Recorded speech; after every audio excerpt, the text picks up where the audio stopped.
Yo, what's good, everybody? Welcome back to my channel. My name is NSG Chris. You know, I always got something to say, man. No matter it's about gaming, viral videos, just crazy things happen in the world, man. Today we got Toddler was fed to Alligator. His mom was stabbed 100 times. Bro, these titles is getting out of hand. Y'all comment down below before we start this video if y'all know anything about this. Let's just get into it, man. An alligator with an object in his mouth. As the detectives got closer, they fired one round to the alligator. The alligator dropped the object that he had in his mouth. Like, why they got able to retrieve Talon's body intact. On April Fool's Day, April 1st, 2023, headlines flooded social media with shocking titles like "Boy Found in Alligator's Mouth," "2-year-old eaten by gator," leaving everyone stunned. At first, many thought it was a sick joke. Sadly, this was no prank. The story centered on a horrifying discovery made by a fisherman in St. Petersburg, Florida, just hours after an Amber Alert was St. issued for Petersburg? a 2-year-old boy named Talon Mosley. Where were Talon's parents? Was it another accident or a brutal crime? We will find out in this video. Don't forget to hit that subscribe button and turn on notifications to stay updated. What followed was a disturbing and twisted story. Viewer discretion is advised. It all began on the morning of Thursday, March 30th, 2023. Like every morning, Lakita Denson tried to FaceTime her daughter, Passion Jeffrey, but every call went straight to voicemail. Lakita grew very concerned. Passion Jeffrey, just 20 years old, had grown up in St. Petersburg, Florida. She graduated from Northeast High School with honors in 2021, despite facing major challenges. During her junior year, she became pregnant, yet she managed to push through and succeed. In her graduation photo, she proudly held her baby boy, Talon Mosley, born on October 23rd, 2020, with her boyfriend, Thomas Mosley. Okay. Thomas Mosley had been chasing his dream of becoming a rapper? Instead Yeah. of holding down a steady job, he focused on his music, leaving Passion to shoulder most of the responsibility. But Passion was determined to build a stable life for herself and her son. She worked full-time at a local CVS pharmacy and, through sheer hard work, managed to get an apartment at the Lincoln Shores complex. Supporting herself and her child wasn't easy, but Passion was proud of what she had accomplished. Talon, now 2 years old, She put in that work. was a sweet, loving boy with a bright personality. His family affectionately called him Tay-Tay, and he was always dressed in his favorite Tay-Tay. color, orange. While Passion worked, Talon stayed with his grandmother or his great aunt. No matter how busy Passion was, she always found time to FaceTime her See son. what's up with bro, yeah. The bond between them was clear. Talon couldn't wait for her to come home after work. Passion had only been living at Lincoln Shores for about a month when Thomas started spending more time at her apartment. Despite his lack of steady work, things seemed to be going relatively smoothly in the weeks leading up to the end of March. Okay. In fact, on Wednesday, March 29th, Passion hosted a party at their apartment to celebrate Thomas's 21st birthday. Family and friends joined in the celebration, and everything appeared fine when they said goodbye that night. However, the next morning, everything changed. Passion's mother and aunt tried calling her multiple times, but no one answered. Something wasn't right. Worried, the aunt decided to stop by Passion's apartment at the Lincoln Shores complex. When the aunt arrived, she noticed something chilling. A trail of blood starting near Passion's blue Nissan. Bro, how does nobody... all the way to her apartment door. She knocked and banged on the door, but no one... Why ain't nobody see that, though? Don't she got neighbors or, like... My bad. Don't she got neighbors? You know, like, just other people in the neighborhood around? I don't understand that.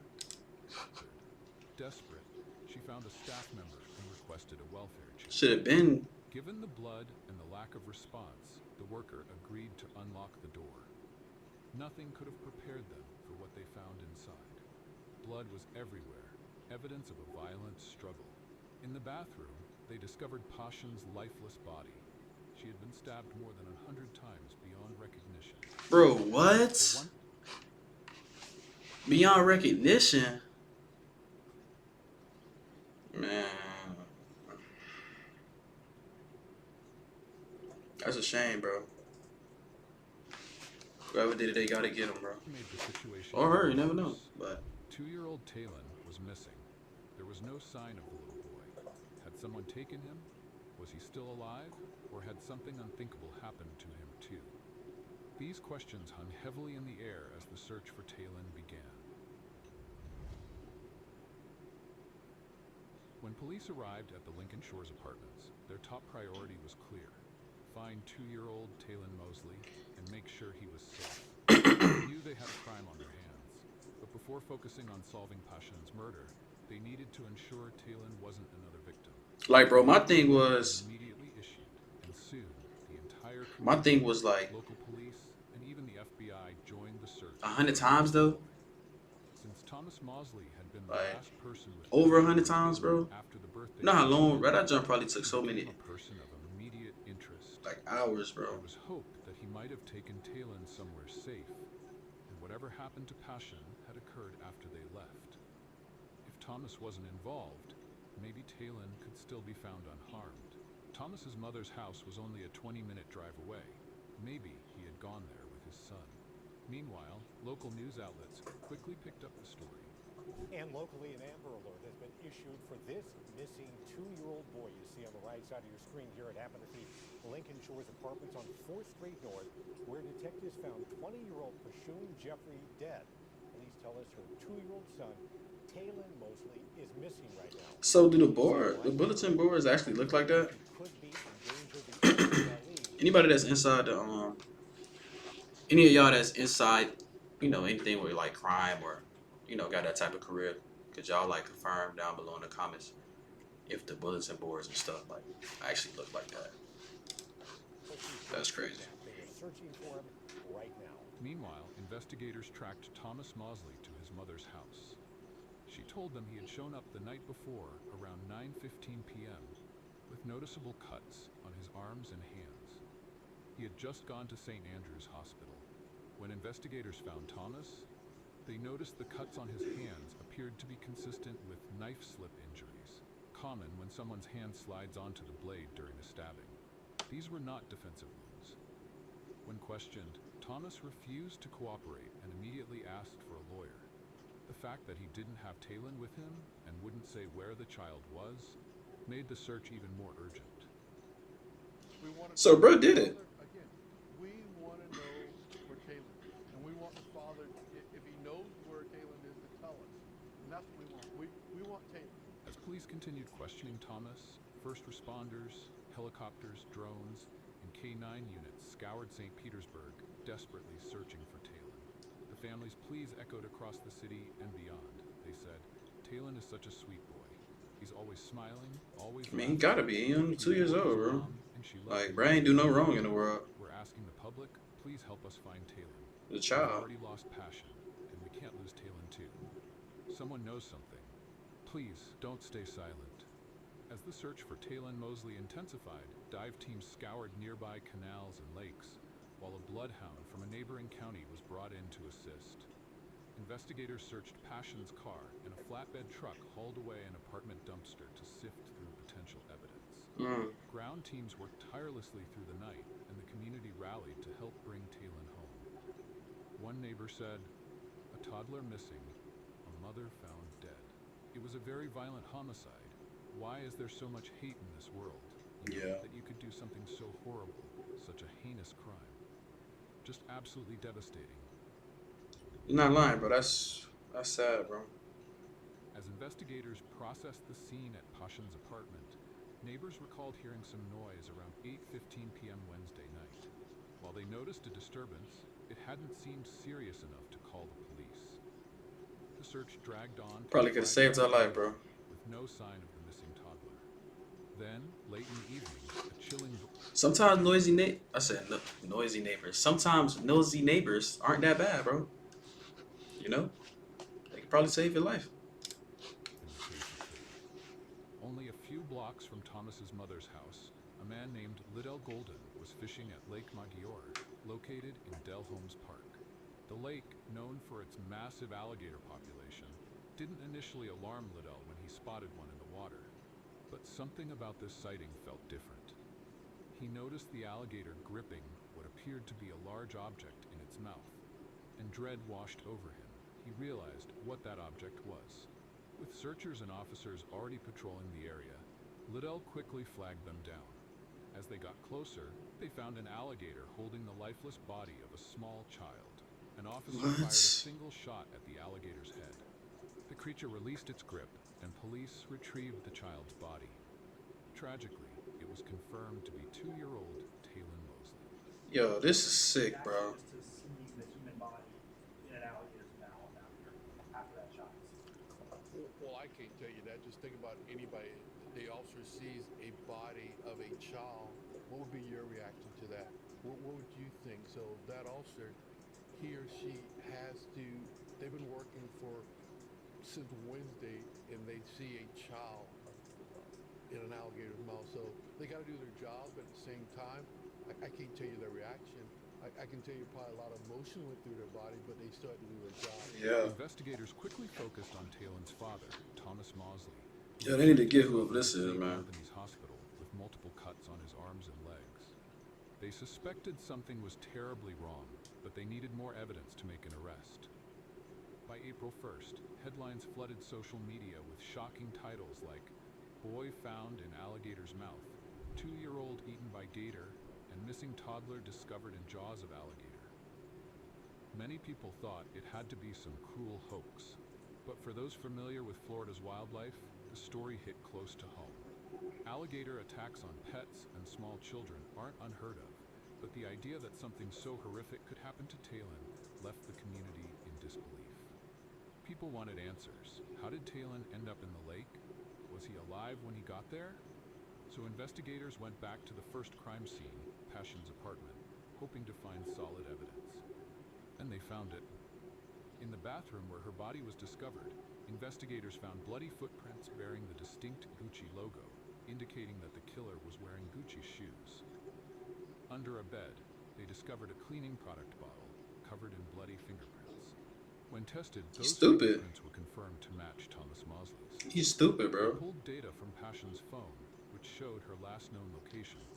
Her phone left the apartment around 8:30 p.m. Wednesday and pinged near Lake Maggiore before arriving at Thomas's mother's house at 9:15 p.m.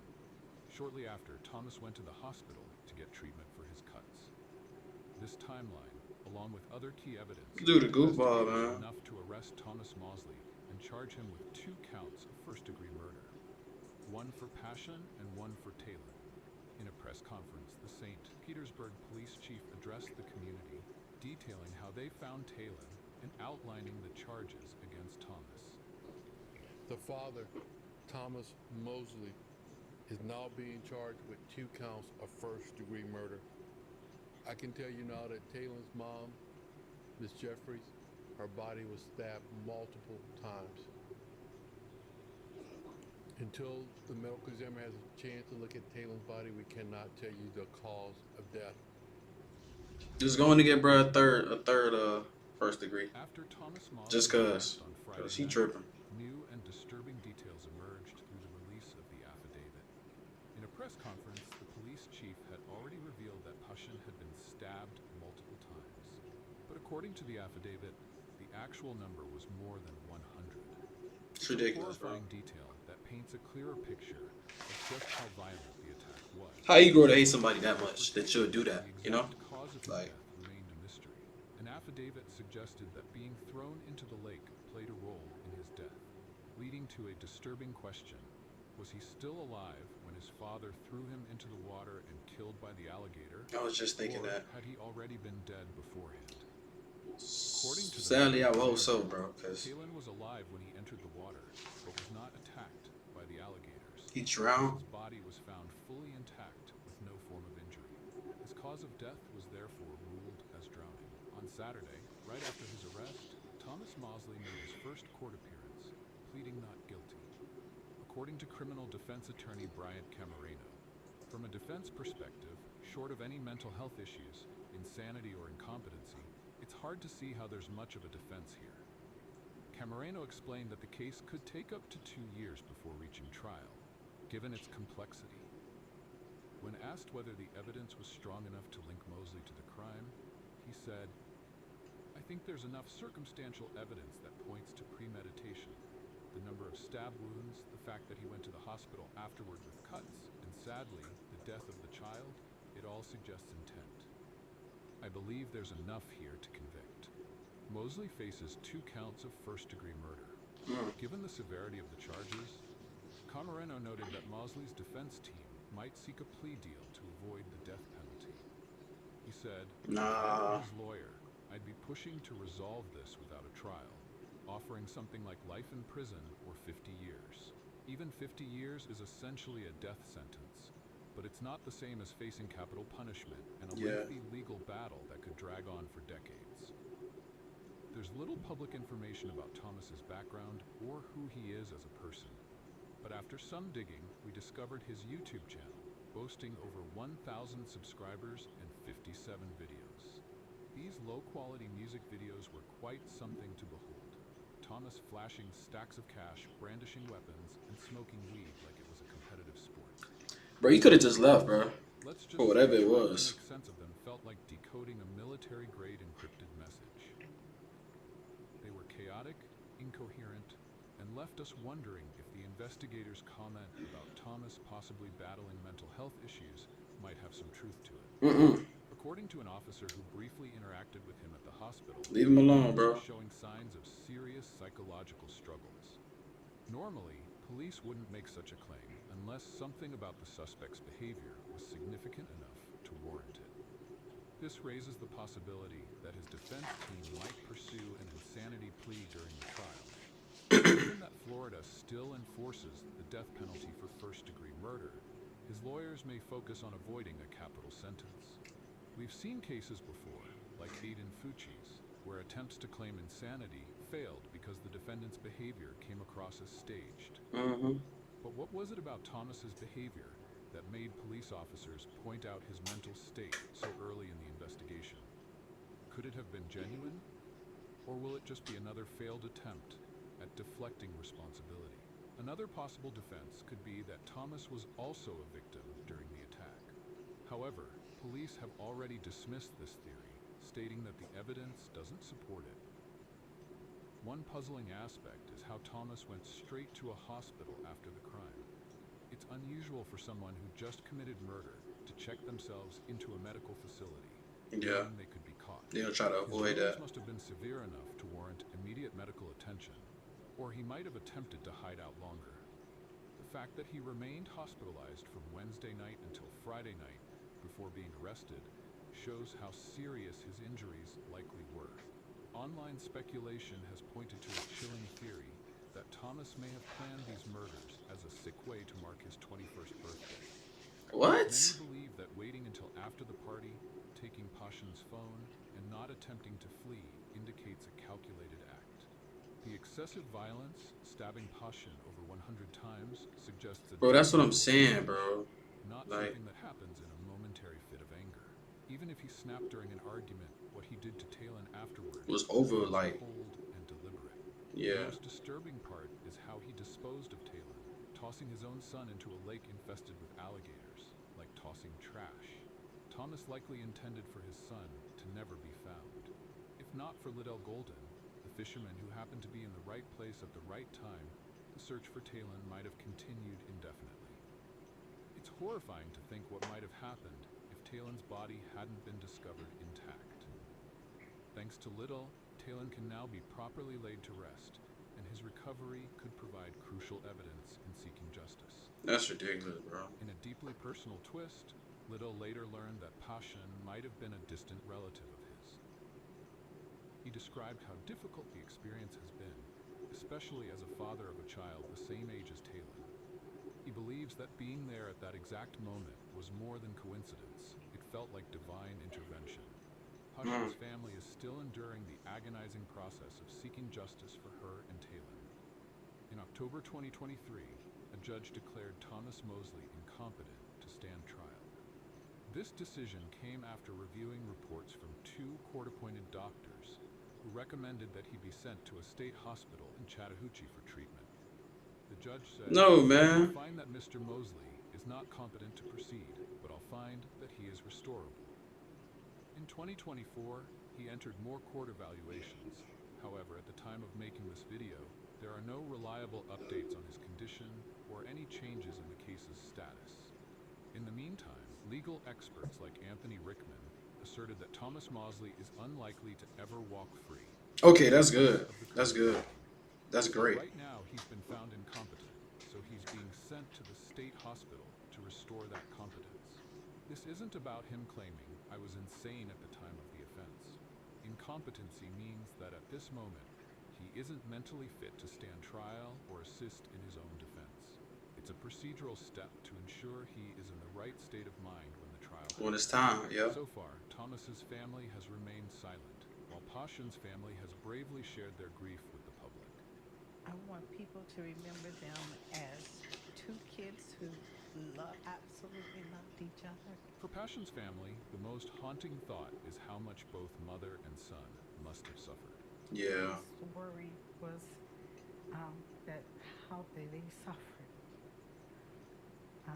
And when I close my eyes at night, that's all I see was the suffering of both of them. I feel like the community has wrapped their arms around us, and it's a wonderful feeling.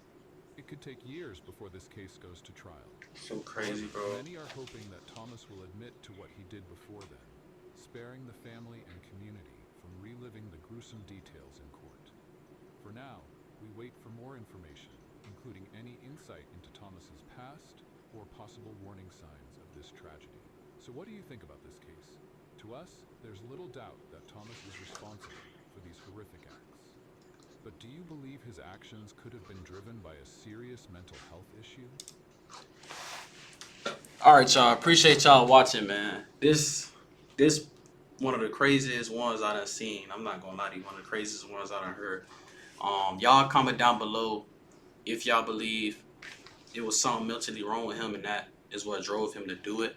Me personally, I feel like even if it was, I still feel like he got to get that time just because of how crazy what he did was. You know what I mean? Like that's too out of pocket. But yeah, y'all comment down below if y'all think he deserves time. Y'all if he deserves to go to the mental hospital. However y'all think the court should go about it. But yeah, I was about to say y'all like, comment, subscribe, hit the notification bell. Always remember, never stop going. See ya.